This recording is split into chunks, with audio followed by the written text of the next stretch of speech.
Hands.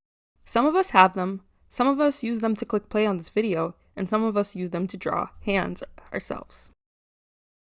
I don't particularly hate or like drawing hands, but I think I've gotten to a place where I'm okay with them because I've simplified the form of a hand into its basic shapes, the palm, the fingers, and then broke it down into details from there. But I wouldn't say I'm that good at stylizing hands. So today we're going to be looking at Pixar and other animation styles that I really like to study and get better at them. Let's get into it.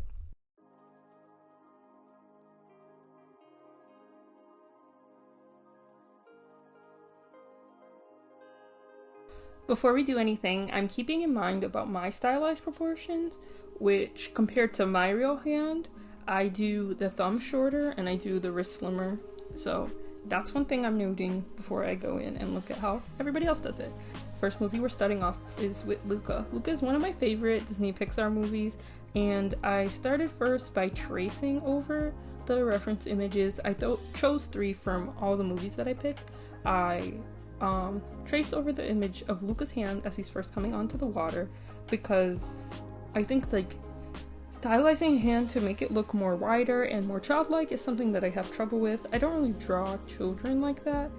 Oh wait, no, yes I do. Sometimes I draw children, but I mean, no, I draw more babies than I draw like young adults. I don't really draw children like that. So I thought this was something that I might need to look and reference at in order to get a little bit better. And the tracing was a bit more rough than I thought it would be. A lot of people say tracing is frowned upon, but I think it's becoming a little bit more common now to say like, hey, if you need to trace to study, as long as you don't claim the work as your own, it's fine. So yeah, I traced over the hand, making sure to note like the proportions and how they were different. I think that the thumb felt like 2 sections, but also the rest of the fingers felt like 2 sections instead of 3, which is also what I do. I break it down from the first knuckle, and then the second and third knuckle are 1 section for me. So I felt like the pinky was just 1 area, and then that was like the first section compared to the other fingers. So that's what I kept in mind as I started to trace. I also noticed everything was really round. I think I'm always a bit more angular, and I don't always like that in my art, because sometimes I'm drawing more round characters and I want to keep up with that consistency, but that's something I really struggle with. So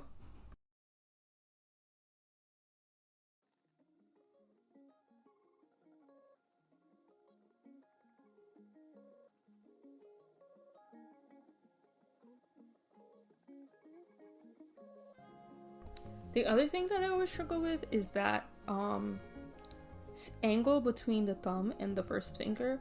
Like, I think in my drawing, it should have been a bit more round, and because I was trying so hard to replicate it, I don't think I was thinking about big swooping shapes all the time as much as I should have.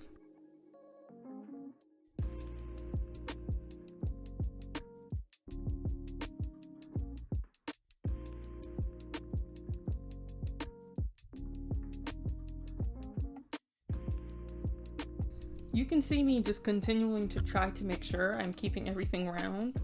I moved on to my second reference, Alberto. Who doesn't love him? Woo-woo. How could you not? He's so funny.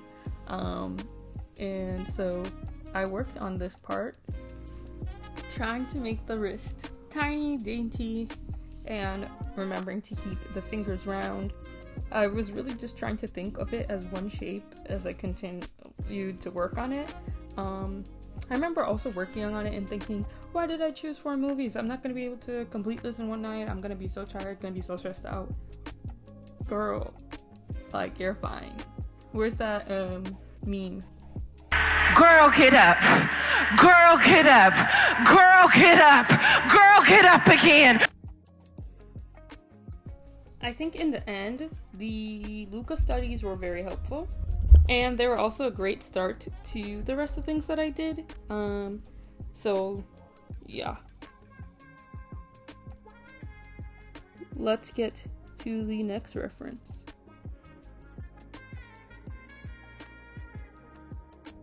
I tried to do a lot of references that had foreshortening in them because that's something I struggle with in my own style. So I was like, oh, maybe I'll be able to understand things better if I do it like this. I don't know if that was necessarily true, and it did help, but doing it was really fun, and so I had a hard time figuring out where to place the reference to look at it. I don't normally do references or studies or anything like that digitally, so that was one thing that I was kind of like struggling with and thinking about. But it was pretty good to do this time. I used PureRef, which is this really awesome tool, not sponsored because I'm still too small to be sponsored, but PureRef is this tool that was recommended by a few other artists, and they always said they used it, so then I got it as well. I think you can have it not only on the Mac laptop, but also like on any laptop, and then also on your iPad, and it's just a board that will hold all your references together, and there was a bunch of different modes, and the mode that I got to use was the overlay mode, and that just allowed me to be able to place the reference over my drawing and not actually have to, like have it side by side, and I couldn't keep making the drawing like humongous like this or completely tiny. So we're going into Wreck-It Ralph now. The hands in this movie are much more square, which is something that, like I said earlier, I always do. So I used 3 references. I used a reference of Felix,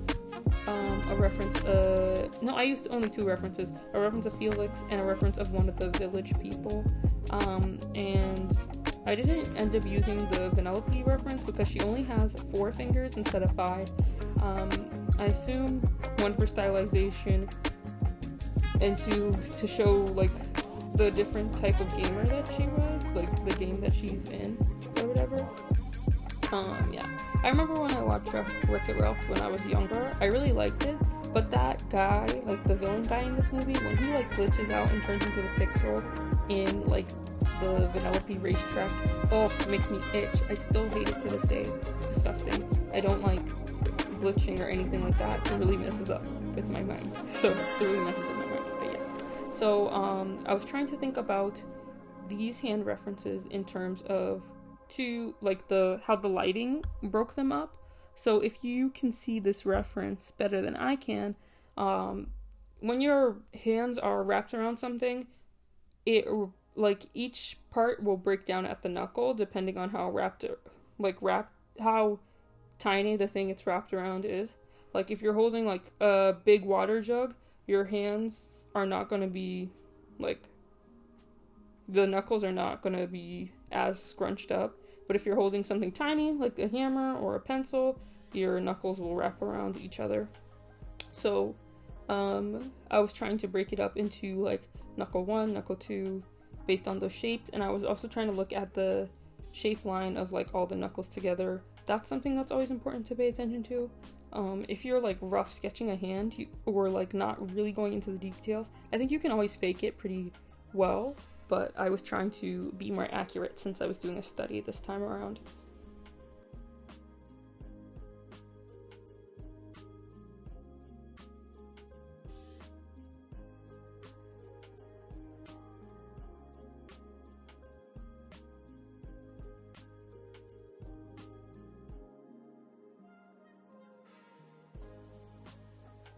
Eventually, I'd like to get to a place where the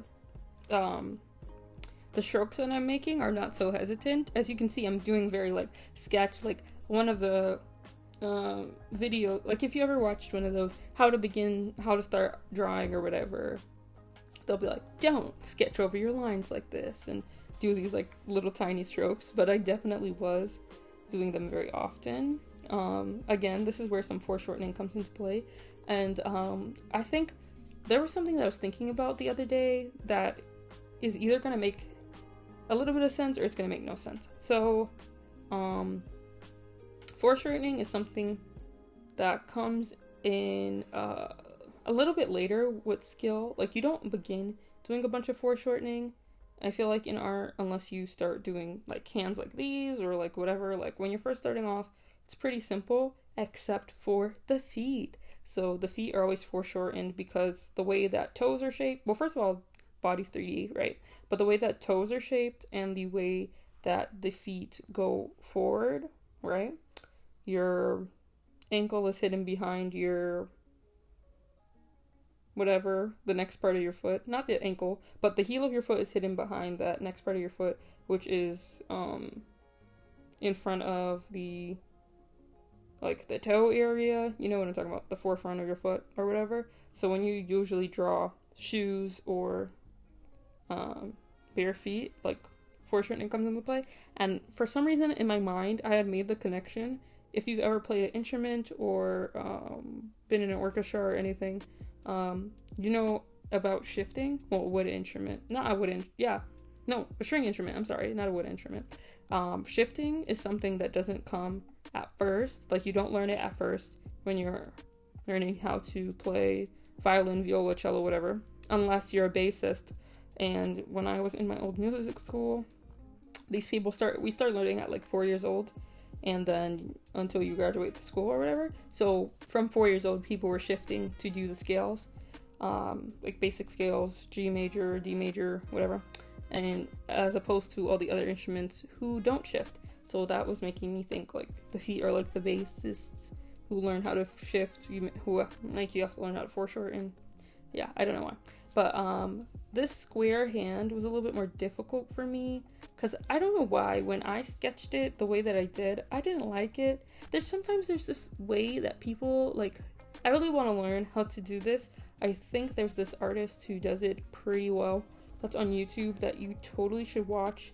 Ben, I think this is him.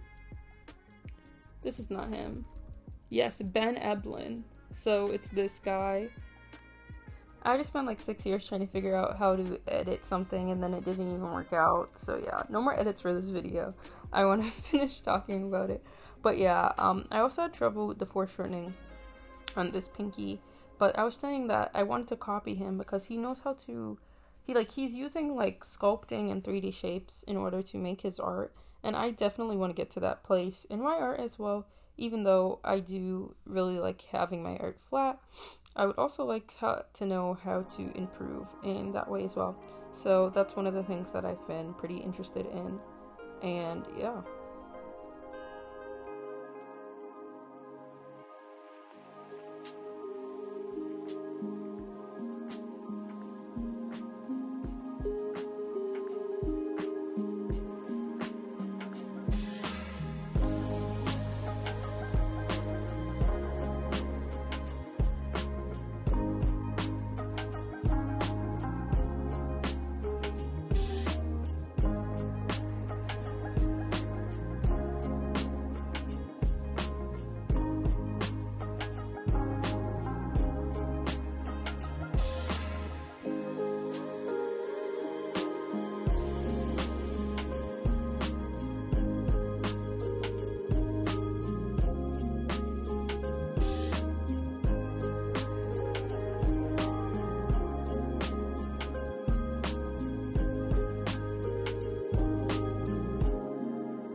Now we're moving on to Turning Red. This is another movie that I really adore. I even watched it with my family, and I think my mom stayed up throughout the whole entire movie, and she never does that.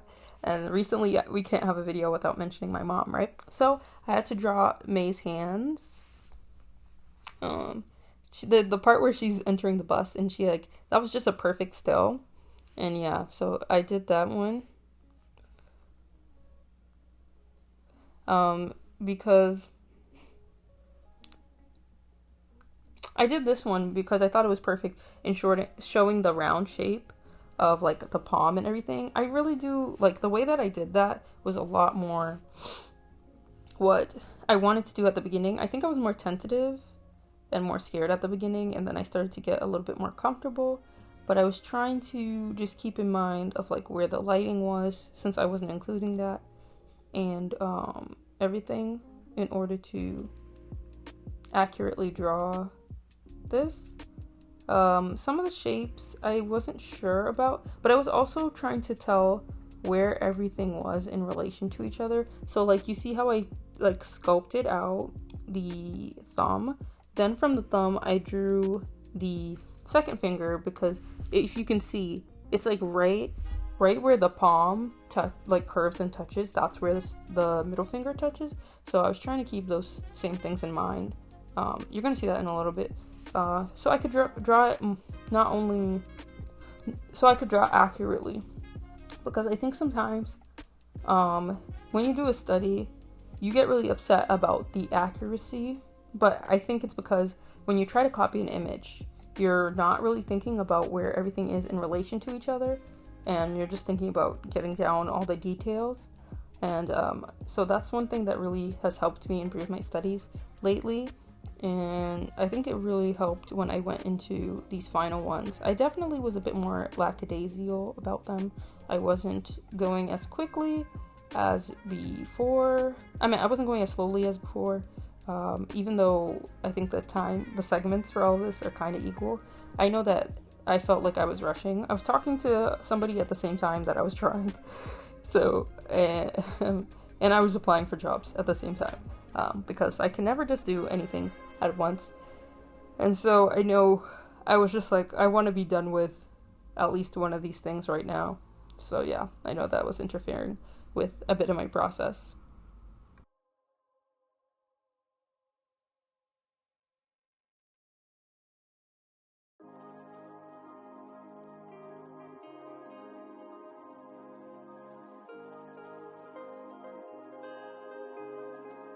I also tried to pick hands that were more expressive and not so stagnant. Like this one, the way that the fingers curl on May's face, I thought that was going to be interesting to study. And there's some over-exaggeration as well. And also you can only see 3 out of the 4 fingers. Or 5 fingers, sorry. Like, you can only see the middle finger to the pinky. So I also thought that was interesting to look at. But, I don't know, where's my eye? Yeah, so, I was trying not to pick the same things over and over. And I think when I do the Incredible study, you see that a bit more. This is also another film that I only did 2 hand studies from. The 3rd hand study, I didn't like it when I did it because I knew I thought I was getting lazy, and so I just cut it out of the video. Yeah, hope you don't mind. The 3rd movie that I did was Incredibles 2. A lot of people don't like this movie because they think it's mid. I just like the animation more than anything. And I don't think I ever really cared for the first movie. I think I was scared of it when I was little. And rightfully so. It's a little creepy when Mr. Incredible gets kidnapped. But I decided to do dashes and I decided to Violet's hand really loosely holding the chopsticks, and then Dash's hand reaching out for the spring rolls or egg roll was really hard to do due to the perspective on it. Like, there's a part of his palm, like the back of his hand, that you can see, and you can also see the palm at the same time, and I should have traced over it, but instead I just struggled. Yeah. And I just struggled, and then I was like, whatever, and I moved on to the next one. And I should do more studies of hands like this. I was thinking about doing a reference pack. I've been thinking about doing a reference pack for a while now, and I keep saying it and then I never do it, so I probably should start doing it soon at some point.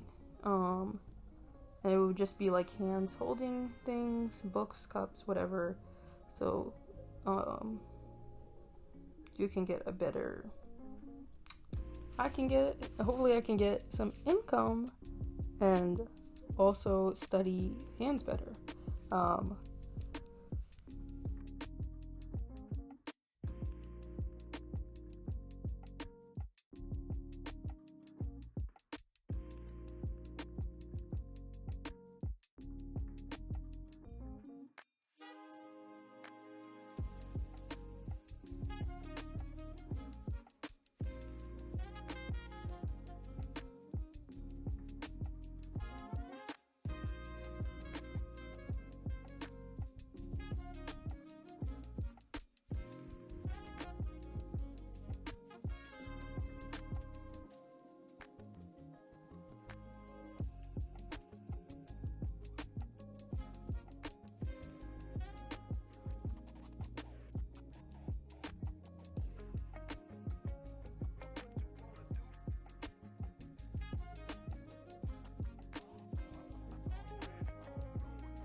I kept making my reference, like, the image is humongous, so that I felt like I had a better handle on the detail. And now I think I see what the problem was. I think it's more like a triangle.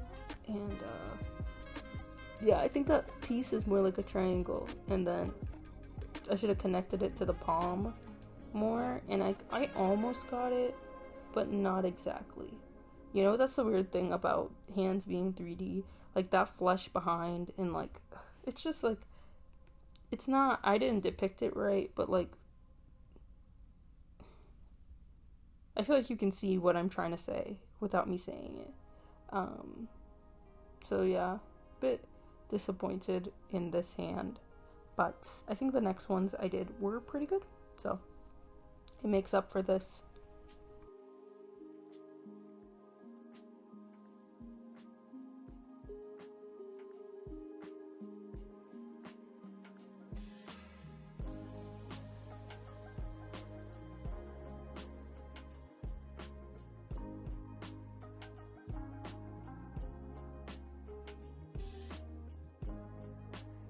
Okay, two things. This reference, I think I did it really lazily. Oh my gosh, I hope you didn't hear my stomach grumble.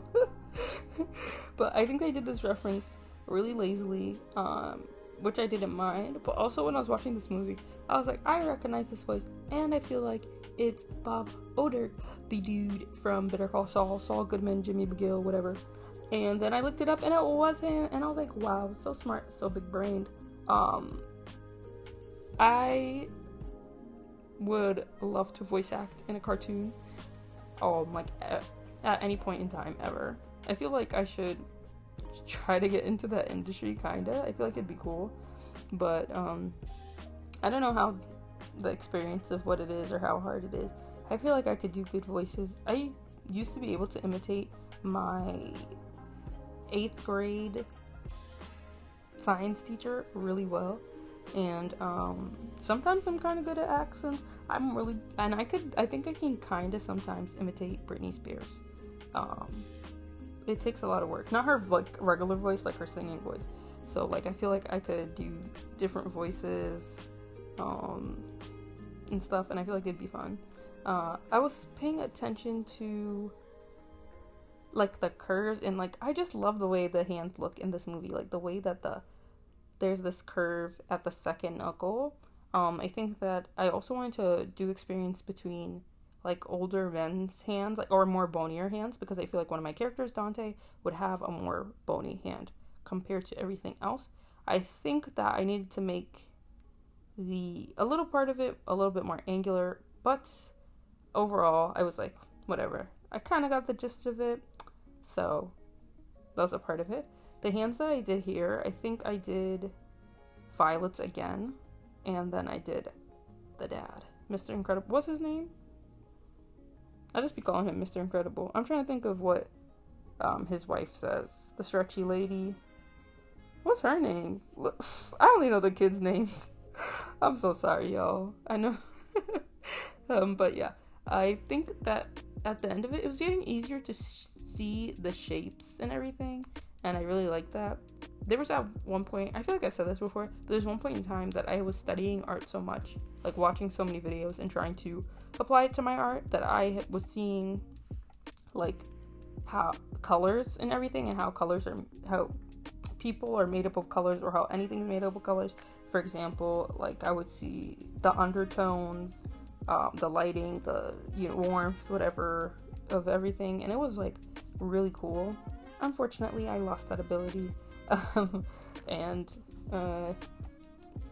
it'd be cool to get it back. I don't know why I don't have it anymore, but I don't even know what made me get it necessarily. Like, I know I was watching videos and studying, but I don't know, like, why my eyes just started to perceive things that way.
And here are the final results. Hope you like them. Have a good day. Bye.